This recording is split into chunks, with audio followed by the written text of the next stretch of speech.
Welcome again. I'm Kayode Adiremi. Well, this episode we shall look at marriages and crime. Marriages and crime.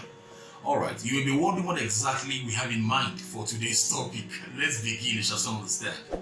Let's begin with section 7. One of the series we had, we talked about arrests and offenses. And I did mention in that episode that it's possible to be guilty of an offense even if you are not the actual person that committed that offense. It's called accessory after the fact. Now, there are exceptions to that law. Section 7, paragraphs B to C states that it's possible to be guilty for an offense you did not actually commit, provided that you aided or abetted or counseled the person that committed that offense to actually commit the offense. So the question today is, if a husband tells a wife or counsels a wife to do a thing that's a crime, can that be an offense?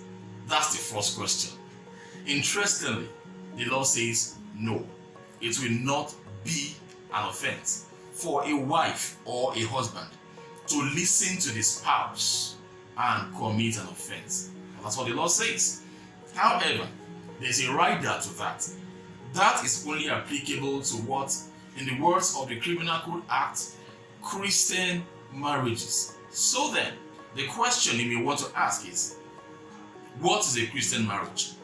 A Christian marriage, according to section 1 of the Criminal Code Law or Criminal Code Act, is defined as the union of one man and one woman to the exclusion of all others, or a lawful union of one man and one woman to the exclusion of all others.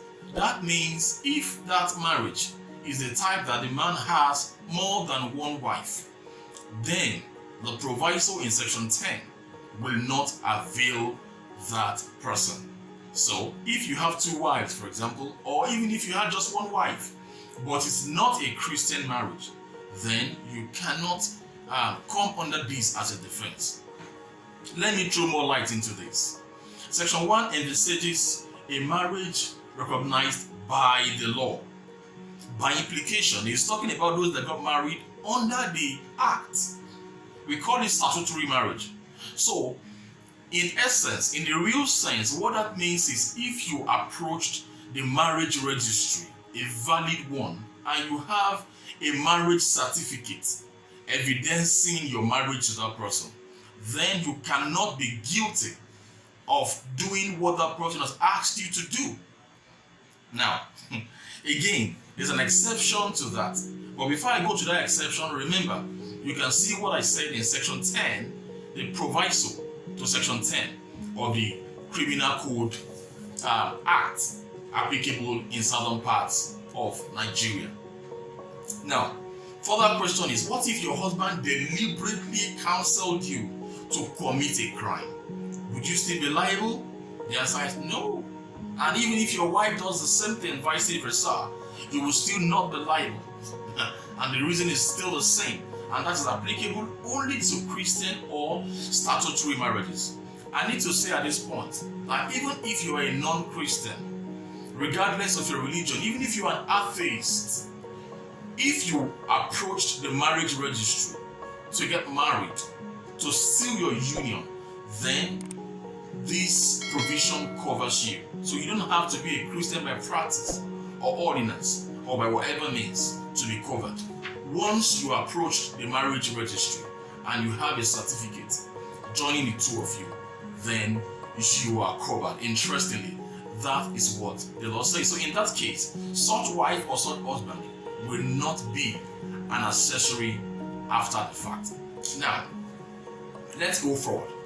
If it is a crime, for example, as well, to help a person that wants to escape justice, So if someone has committed a crime, for example, and is trying to escape, to run away, and you assist the person however means, by however means, maybe you give your car keys or you opened a door to escape or something, then you can be charged with aiding a criminal alright, to escape justice. But where a wife or a husband of a statutory or Christian marriage does that, then the person cannot be guilty of doing that. The law covers them, alright, such husband or such wife.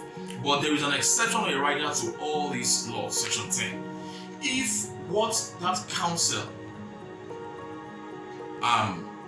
leads to, or what you are counseled to do, is something that leads to a grievous harm or to death of another person, then you will not be covered or exempted by this exception. If, for example, a husband tells the wife to shoot or to stab someone, that's a grievous harm. Where such happens, then you cannot say, oh, we are married under the act, then I'm covered. So that does not avail you a covering. Alright, such person will be guilty for doing such things. So where death results or grievous harm, then it will not be a defense. Remember, I said you don't have to be a Christian by practice to be covered by this law. Once it can be proved that you approached the marriage registry and you have a certificate to that effect, then you can be covered. It's good to know what the law says. It's good to know your rights. So now you know that, as a matter of fact, even by way of going forward, under the Evidence Act in Nigeria, a husband or a wife cannot be compelled to come and testify in court against his or her spouse. So there is a lot of covering. There's a lot of things that covers you as a wife. So if you are arrested by the police or anyone and you are told to come and give a statement or make a statement that indicts your spouse, you have a right to remain silent. You don't have to say nothing. Even if you're taken to the court, the law is that you can't be compelled to come and say something that will indict your spouse in the court, provided that you have a statutory or a Christian marriage. Well, I hope you've enjoyed this session. Stay tuned. Remember to like, to share this page to your friends, your loved ones. Thank you very much. Once again, my name is Kayode Adiremi. God bless.